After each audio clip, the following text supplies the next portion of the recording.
দেড় দশক ধরে স্বৈরশাসক শেখ হাসিনার প্রতিহিংসার শিকার বেগম খালেদা জিয়া। মামলা দিয়ে হয়রানির পাশাপাশি গুরুতর অসুস্থ বিএনপি চেয়ারপারসনকে দেয়া হয়নি তার কাঙ্ক্ষিত চিকিৎসাও। মেডিকেল বোর্ডের সুপারিশের পরেও বিদেশে চিকিৎসার অনুমতি মেলেনি। কয়েকবার ভর্তি করা হয় আইসিইউতে। এমন বিরূপ পরিস্থিতিতেও ভেঙে না পড়ে ধৈর্য আর দৃঢ়তার অনন্য নজির স্থাপন করেন তিনি। রাজনীতিতে আপোষহীন বেগম খালেদা জিয়া স্বৈরাচার এরশাদ বিরোধী আন্দোলনে গৃহবন্দী হলেও চরম প্রতিহিংসার শিকার গত দেড় দশক ধরে পতিত শেখ হাসিনা শাসনামলে। আজকে দেশে কোথায় সরকার, কার কাছে আমি বিচার চাইব? 1991 সালে নির্বাচনে জয়ী দেশের প্রথম নারী প্রধানমন্ত্রী খালেদা জিয়ার নেতৃত্বে দেশে ফেরে মন্ত্রিপরিষদ শাসিত সরকার ব্যবস্থা। 1996 এর নির্বাচনে দ্বিতীয় দফায় প্রধানমন্ত্রী হবার পর জনগণের দাবিকে গুরুত্ব দিয়ে তত্ত্বাবধায়ক সরকার বিল পাশের পর সংসদ ভেঙে দেন তিনি।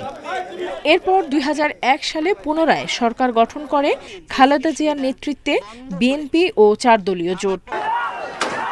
2007-এর 11-তে দেশজুড়ে আন্দোলন সহিংসতার জেরে ক্ষমতা গ্রহণ করে সেনা সমর্থিত ফখরুদ্দিন সরকার। দুর্নীতির মামলা দিয়ে গৃহবন্দী করা হয় খালেদা জিয়াকে। তার 2 ছেলে তারেক রহমান ও আরাফাত রহমান কোকো সহ বিএনপির অসংখ্য নেতাকর্মীর ওপর চলে হামলা মামলা। 2008 সালে আওয়ামী লীগ ক্ষমতায় গিয়ে সেনানিবাসের মইনুল রোডের বাসা থেকে উচ্ছেদ করে বেগম খালেদা জিয়াকে। রাষ্ট্রপতি জিয়াউর রহমানের স্মৃতিবিজড়িত প্রায় 4 দশকের বসতবাড়ি থেকে উচ্ছেদে মানসিকভাবে ভেঙে পড়েন বেগম জিয়া। দীর্ঘদিনের সংসারের সব মালামাল রেখে আমাকে এক কাপড়ে বাড়ি থেকে বেরিয়ে আসতে হলো। আওয়ামী লীগের একতরফা নির্বাচন রুখতে 2013 সালের 29 ডিসেম্বর মার্চ ফর ডেমোক্রেসির ডাক দেয় বিএনপি।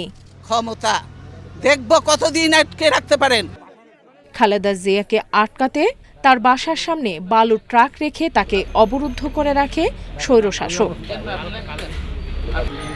কথিত জিয়া অরফানেজ ট্রাস্ট মামলায় 2018 সালে 5 বছরের কারাদণ্ড দেয়া হয় খালেদা জিয়াকে। 1 বছর কারাভোগের পর 2020 সালে সাজা স্থগিতের আদেশে বাসায় ফেরেন তিনি। নির্জন কারাবাসে গুরুতর অসুস্থ হয়ে পড়েন খালেদা জিয়া। গুলশানে থাকা অবস্থায় একাধিকবার হাসপাতালের আইসিইউতে নেওয়া হয় তাকে। মেডিকেল বোর্ড বিদেশে উন্নত চিকিৎসার জন্য বললেও অনুমতি দেয়নি হাসিনা সরকার। 5 আগস্ট ছাত্র জনতার আন্দোলনে দেশ ছেড়ে পালিয়ে ভারতে আশ্রয় নেন শেখ হাসিনা। রাজনৈতিক পট পরিবর্তনের পর খালেদা জিয়াকে 37টি মামলা থেকে খালাস দেয় আদালত। ফ্যাসিবাদী অবৈধ সরকারের কাছ থেকে মুক্তি পেয়েছি। নূর সেলিনা শিউলি, ইন্ডিপেন্ডেন্ট নিউজ, ঢাকা।